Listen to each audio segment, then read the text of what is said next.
Hello everyone, welcome back to another Doctor Who Ramble, the penultimate Doctor Who Ramble. We are talking today about episode 7 of season 2, Wish World by Ross T. Davies, the first part of the 2-part finale. It's been building up to this, I think not just all this season, but for like the past 2 years, because obviously we've had the Mrs. Flood mystery for quite a while. So this is kind of, I think, a culmination of Ncuti's era thus far, or at least the start of it, and maybe the culmination of Ncuti's era full stop. We'll have to wait and see what next week brings. It's always hard to discuss like a part 1 because sometimes it is improved or lessened by part 2. I think with hindsight, The Legend of Ruby Sunday just doesn't really offer anything after Empire of Death. It's just build up, waiting to reveal that it's Sutekh. And then, I think how Sutekh was treated in that episode was controversial to say the least, for, die-hard fans of the character.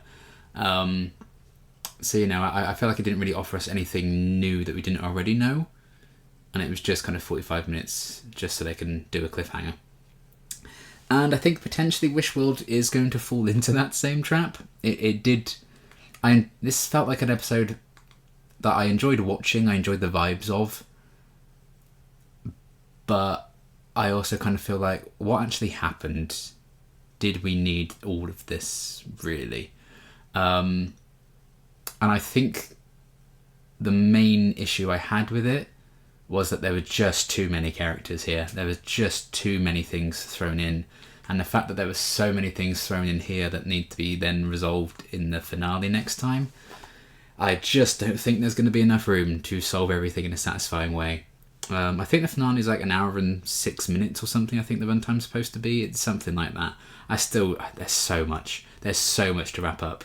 We've got the Ranis, we've got Conrad, we've got Ruby coming back and all this, alternate world stuff.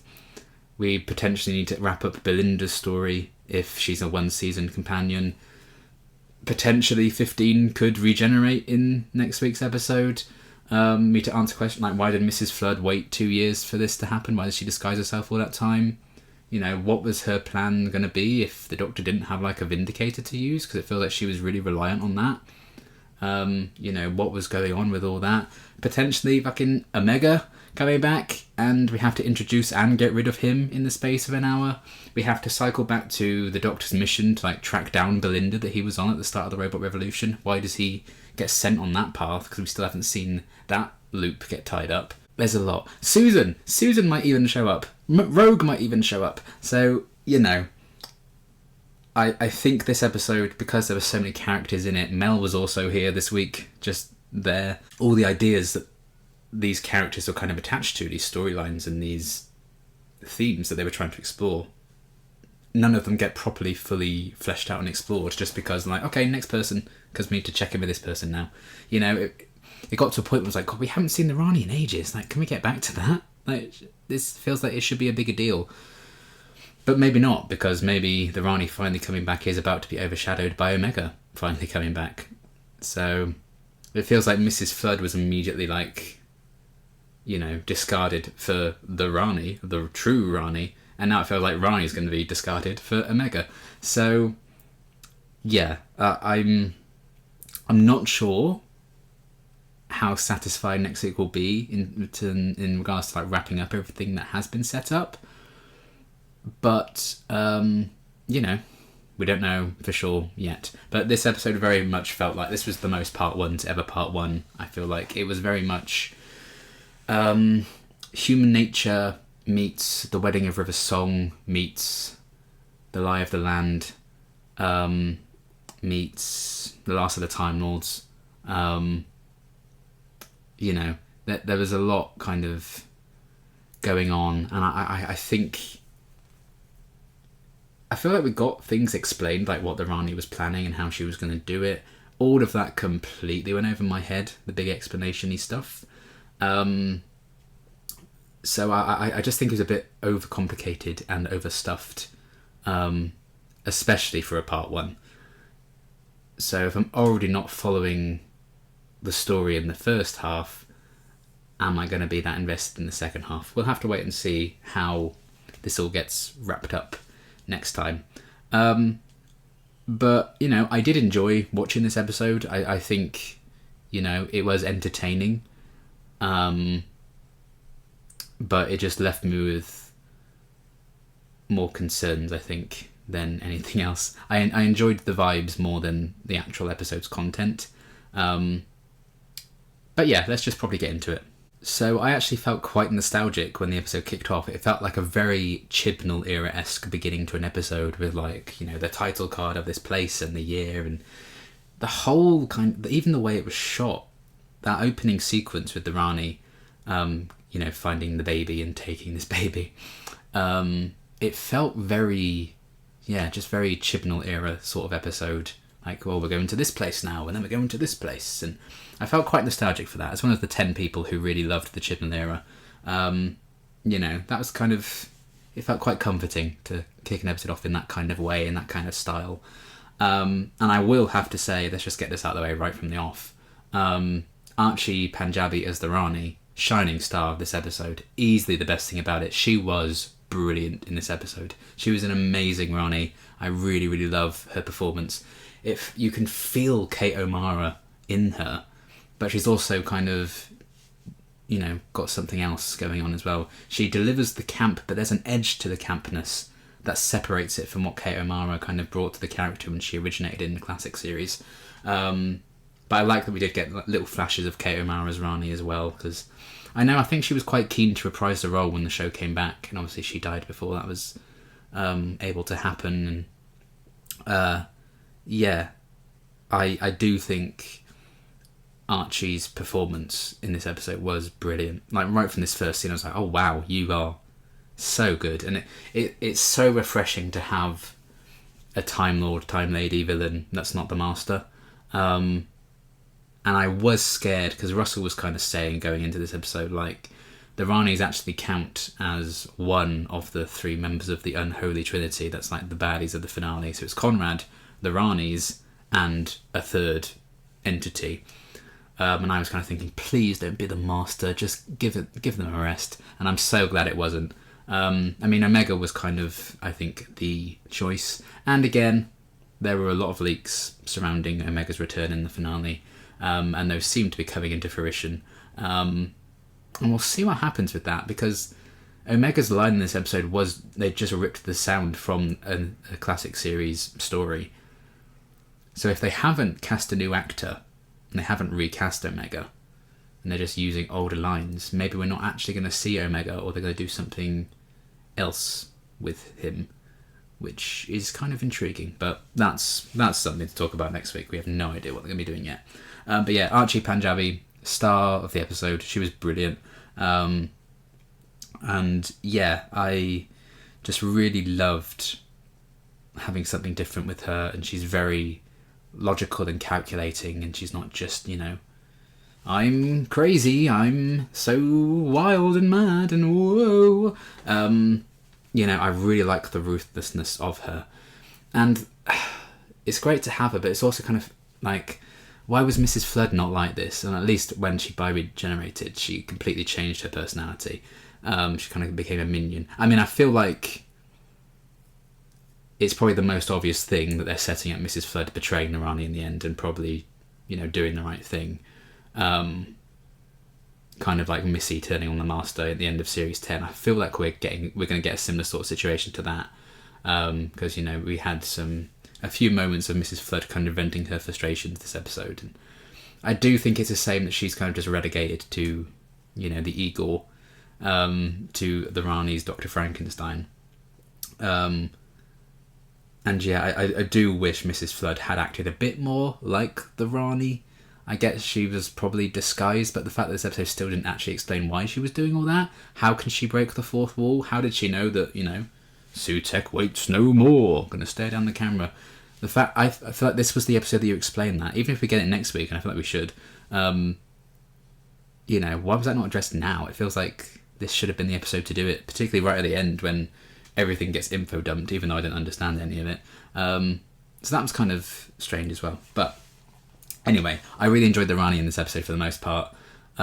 She felt very true to the Rani's character in the classic series. The one moment that worried me was when she was like, "Oh, music," and like, "We're gonna dance together." I was like, "Oh, please, Russell, please, you do this with like every villain now. Please just let the Rani be set apart." Because like, he danced with the toy maker in the Giggle, and we've had the Master do a couple of dance sequences at this point. And like, please come up with something new, please, dear God. But it was blissfully short, that sequence, thank God. She didn't get like her own song to dance to or anything. And yeah, all of that with like, "Oh, were we lovers? Ooh, were we? Oh, I can't remember. Ooh." Like, we didn't need any of that. Like, does there always have to be like a romantic element to this sort of thing? So I wasn't a big fan of that, but everything else regarding the Rani, because I am kind of counting Mrs. Flo as a bit separate. Everything else with her was brilliant. I mean, her Green Goblin glider, the very first time we're kind of seeing it, that effect looked really bad. But when there was more like close-ups of her on it, it looked a lot better. But I do like that they're leaning into her more like scientific side, and I like what her plan sort of ultimately is. It does feel like the ultimate science experiment for her, the ultimate kind of journey of discovery. And I like that she was kind of saying, we've wanted the same thing. I just want life, which is very true. And I again, that really sets her apart as a villain. And I liked that, and the idea of her kind of, well, with Conrad making this wishing this kind of version of the world into existence, and the idea of like expressing doubt and people having doubts about it is actually the kind of what she wanted. They helped create something so that people would doubt it. Because at first I was like, this is a really dumb plan. Like, if you could wish this into existence, why did you not wish that people can't doubt it? It's just they're physically incapable of doubting this. So when people started having doubts, I'm like, what a dumb idea. But that was the point, and I did like that. So I made a note of it, like, why? That's so dumb. And I crossed out. I was like, okay, that made sense. Well done. Although, why was the base like in London? I guess that's just Conrad's design, but it's always London, isn't it? Let's be honest. But yeah, I enjoyed everything with like the plot, even if I didn't understand the Rani's like scheme. Like the intricacies of how it was working, and like using the Vindicator to make something. Like, why couldn't you just make your own Vindicator and do that yourself? Why did you have to wait for the Doctor to do it? So I kind of wish there was a bit more clarification in regards to that. So like, why did you just disguise yourself as an old woman and like stalk Ruby for a year, when that was kind of ultimately unnecessary? It really did feel like they just decided that Mrs. Flood was going to be the Rani this season. All of that with like I'm thinking of Baldur's Gate 3 and the Underdark. I can't remember what she kind of called it, like the Underrealm or something like that, where Omega was seemingly banished to at the end of Arc of Infinity, which was his last appearance in the classic series. And yeah, what's after that? What's the plan after that? Will be interesting to see as well, if she kind of succeeds in that. But yeah, I did really like the Rani's inclusion in this episode for the most part, and Archie Panjabi did an amazing job. And I can't wait to see more of her next week. I'm hoping she's not going to be overshadowed by Omega, and to bring the Rani back and then the very next episode bring another classic villain back for the first time does feel a bit like, oh, you feel like you are kind of undercutting her a bit, and I'm hoping she still gets plenty of room to breathe in the next episode. But I guess we'll see. But yeah, the whole kind of world building of like this Wish world was interesting. I did like seeing that, even if I feel like ultimately it's just going to be like a waste of screen time. But there were fun elements of this world. Like, why were there skeleton-y dinosaur things walking about? Didn't really add anything other than look at how much money we've got. When people start having doubts, you can like dob each other in for having doubts about this world. The fact that whenever someone has a doubt, like a mug smashes and they're just cleaning it up and putting it in bins, those visuals were fun. I did like that, and kind of the fake scenario of John Smith and his wife and their daughter Poppy. I was very nervous when Poppy came back in the story in the engine a few weeks ago. Like, why are we revisiting space babies? But I didn't mind the way she was being used in this one. There's still potential for something there to be like interesting, because of what the Doctor was saying at the end. You know, like, Poppy is my daughter. Poppy is real. Don't you understand what that means? I wish he told us to actually give the cliffhanger any sort of stakes, because if we don't understand why this is bad, and then you're like, ooh, see you next week, I'm like, we don't understand the stakes here. We don't understand why this is a cliffhanger. Like, if we knew, like, oh shit, that's what's wrong with this, that's why that's bad, then okay. But it's just like a kind of a nothing sort of cliffhanger ending, kind of like the TARDIS just exploding at the end of last week. You know, it didn't really come to anything. It felt very much like Turn Left. When Turn Left ends and the TARDIS is all red and it says "bad wolf" everywhere, it's like, it's the end of the universe. And then the Stolen Earth happens, and it was like no reference to that cliffhanger at all. Like, what was the point of, like, where did that even go? What did that mean? There's a fun bit of world building here, but I don't know if I feel like maybe you could have just given some time to other characters, or done that but then cut some of the characters out so you can make the world feel even more lived in, because I'm not sure we're going to be spending any more time in this wish world as it was in this episode, given how things end. So it does kind of feel like, did we actually need to dedicate all this time to this then? Especially when it gives characters like Belinda basically nothing to do in what could be her penultimate episode in the show. She kind of just got relegated to being like, oh, I'm a nice housewife, until like the last 10 minutes. And that just felt like a bit of a waste of Virada Sethu's talent. You know, I understand that that's the story, but did it need to be the story, if you know what I mean? But yeah, so we had some dinosaur things. Mel was also just there as a neighbour. Easy paycheck for Bonnie Langford, so good for her. This is what I kind of mean, you know. Did Mel need to be in this episode? Did we really need, you know, Susan Twist here? Did we really need Kate and all that unit lot to really have any impact? Did we need Ruby in this episode? I'm going to say no. You know, lovely to see her, but if she was the one who kind of snapped the Doctor out of this, then fine. But, you know, it was the Rani that made the Doctor remember who he was.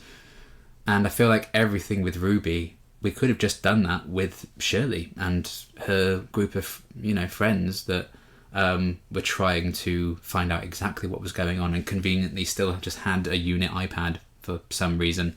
You know, I feel like Ruby just didn't really need to be here. And this is what I mean when I feel like the episode was quite overstuffed with characters. It's just, you know, we could have seen more of Mrs. Flood if we didn't have everything with Ruby. You know, I did like seeing her, and I liked her dynamic with Shirley.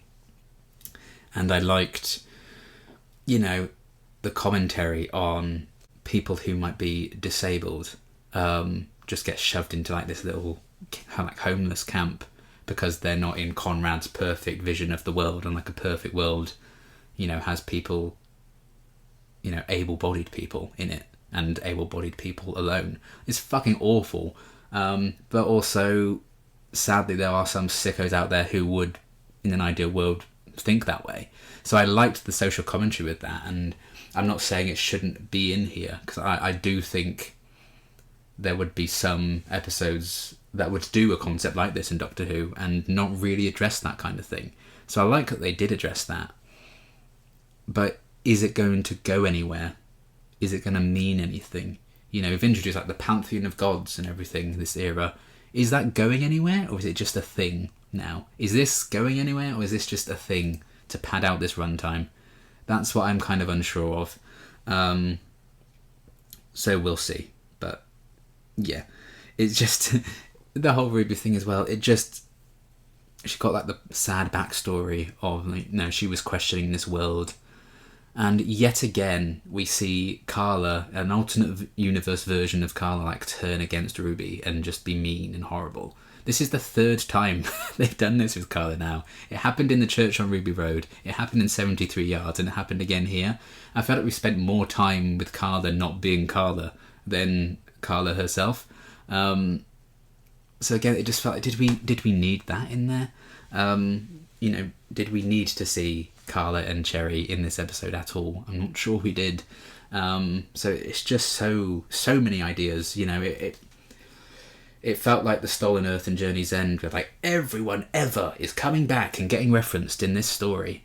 But like, it's only been 2 years. It hasn't been 4. This isn't necessarily the end of an era trying to wrap up all these story threads. So why are you doing this just at the end of season 2?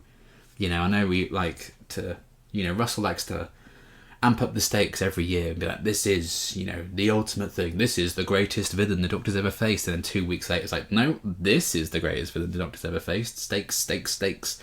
And we've really gotten that now, because it's Omega, the first and scariest Time Lord of all. The biggest threat the Doctor's ever faced. And I was like, isn't that Sutek?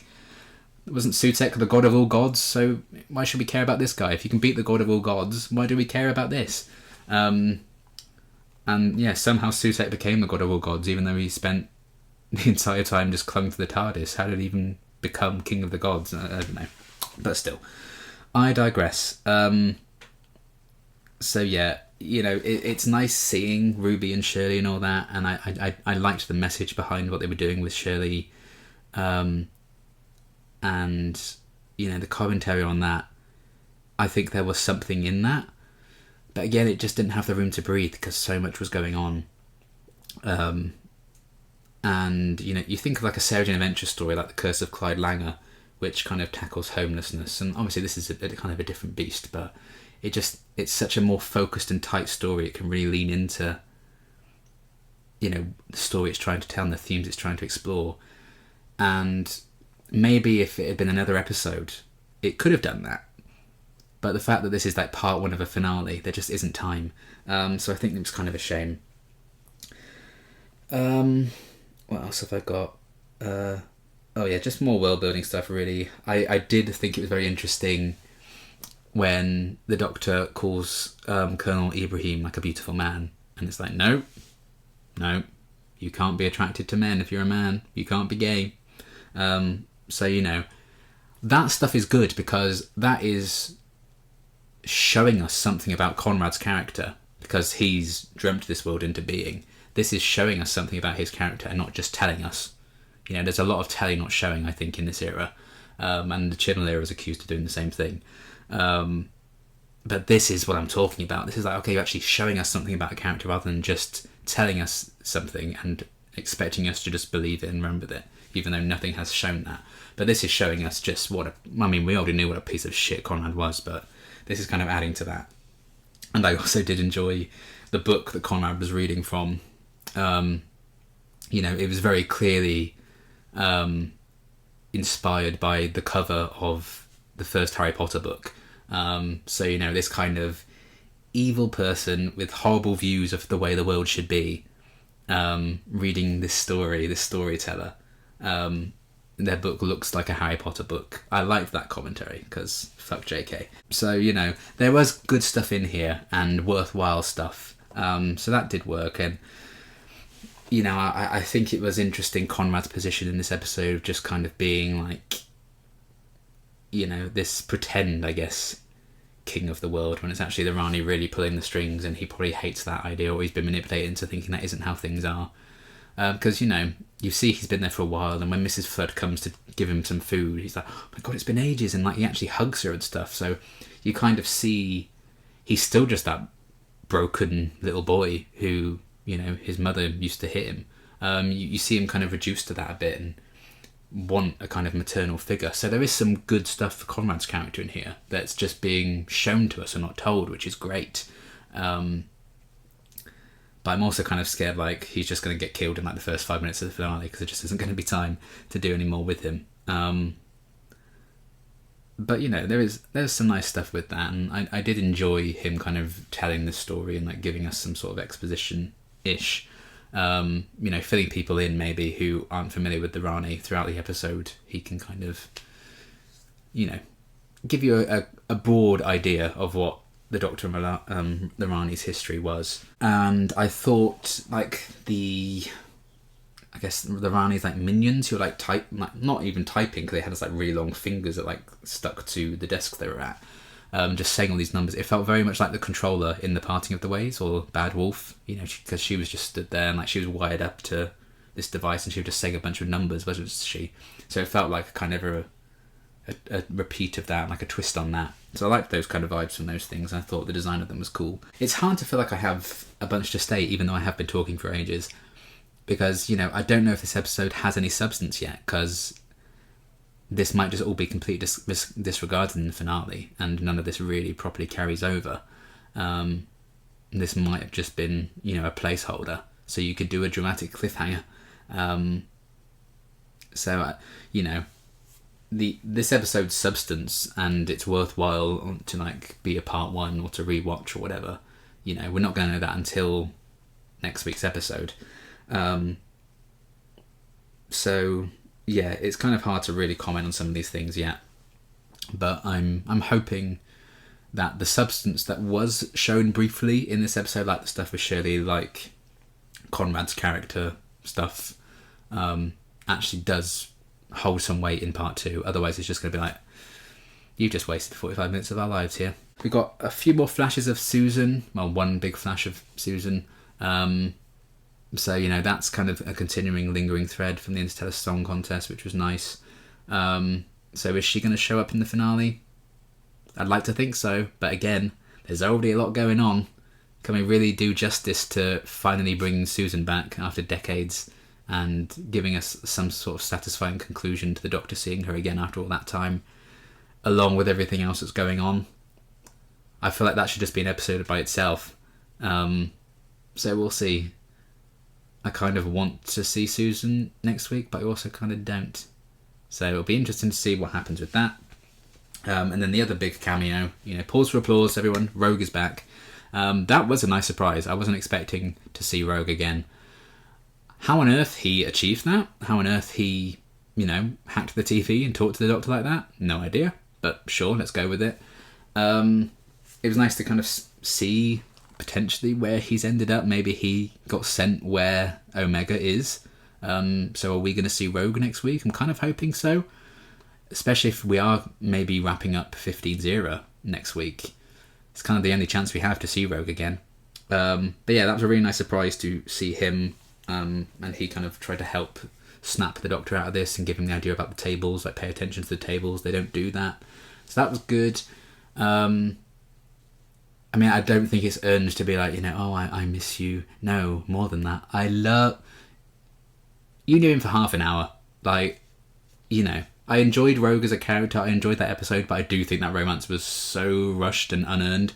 And this didn't really help to try and sway my opinion on that. Nice to see him regardless, but again, that could just be someone else who has to show up next week and there just isn't time. But yeah, this did kind of feel like a vibes episode, but is any of this actually going to matter in the end? Yeah, there was a lot kind of thrown at us in this episode, but also nothing at the same time. It was an interesting kind of idea, and I did like some aspects of what we saw of this world. I did like seeing something about characters, in particular Conrad, and not just being told it. I loved the Rani, particularly Archie's portrayal, because I just don't feel like Mrs. Flood really is the Rani. I feel like the whole build up to her, I feel like we should have just started seeing her this season and not started seeing her in the church on Ruby Road, because I'm just not sure there's going to be time for them to explain the whole fourth wall breaking thing. I know Russell said like, oh, this is just what people do now. This is just what people in Doctor Who do now. They just break the fourth wall. And the Doctor and Maestro did break the fourth wall in The Devil's Cord. But other than that, it was exclusively Mrs. Flood, and even she stopped. So I feel like, he decided this season that, right, it's going to be the Rani, and we'll just leave the fourth wall breaking after the premiere. And I'm sorry just to say, like, that's just what happens now. It's just lazy. And yeah, Omega, quite I say a big name to bring back. He was in 2 stories, but I guess the Rani was also only in 2 stories. Yeah, I will be intrigued to see what they do with him. I really enjoyed him in The Three Doctors, the 10th anniversary special. Very interesting kind of unique Time Lord to kind of bring back. I guess Morbius should be the next Time Lord we're going to be bringing back, maybe, or the Monk. I'd love to see the meddling Monk back. But yeah, we'll see what they're going to do with Omega next week, if they do anything with Omega. Maybe we're just being teased, I don't know. But yeah, I feel like we just didn't really properly understand the stakes. Again, because this was advertised as like this bold new era to get lots of new people in. And then you've brought back yet again a pretty obscure classic series villain that then with no build up to them. I saw online like Omega hasn't been mentioned in the show at all in the new series. I think the last time Omega got mentioned on screen was a Seventh Doctor story. And you know, you're supposed to get like the name drop Omega and then be like, yeah, pause for applause, yeah. Like new viewers are just not gonna give a fuck. So you know, I feel like the ending doesn't really have much stakes, and that I just kind of just feel like, oh, the Doctor's falling down, going, no. You know, I felt like the cliffhanger was a bit near, but yeah, we'll see where this is going. I'm nervous because again, it's yet another element to introduce and wrap up next week.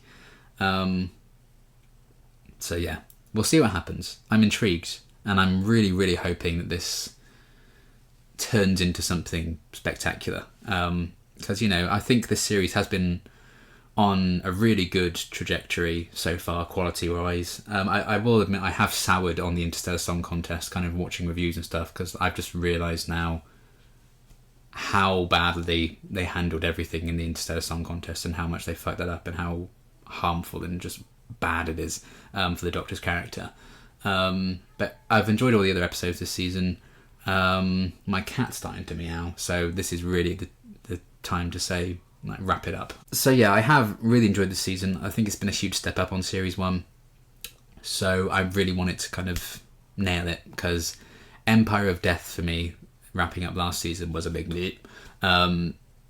So hopefully there's more to this, but I do have my concerns. But I would love to be proved wrong, because, you know, it's not fun to not like an episode of Doctor Who, and I'm hoping, you know, I don't want to be like, we get to the very last episode and I'm like, damn, so close. So we'll see. But yeah, overall, this was an okay episode. You know, I was checking the clock quite a few times, but I did enjoy the Rani, and I think it has the potential to be okay next week, and a decent wrapping up. And, you know, I enjoyed living in this world and exploring this world, but that's not going to mean much if this isn't actually going to go anywhere, ultimately. So we'll see, but that's a problem for next week, and obviously it's not being dropped early on iPlayer next week, so I'm guessing there are going to be some pretty big things going on. It's going to be simulcast in cinemas and on TV and everything. And I'm not watching it in the cinema. At least I don't have any plans to. I think there's still, like, you know, half the seats still left in my local cinema for bookings. So maybe at the last minute I'll decide to go watch it in the cinema, but I don't know if I'd want to watch this episode again so soon. And also, you know, do I want to take that risk of not liking it and I have to sit through the cinema and watch it? I don't know. Either way, I'll be back next week for the finale. Let me know your thoughts on the episode in the comments below, and I will see you when I see you.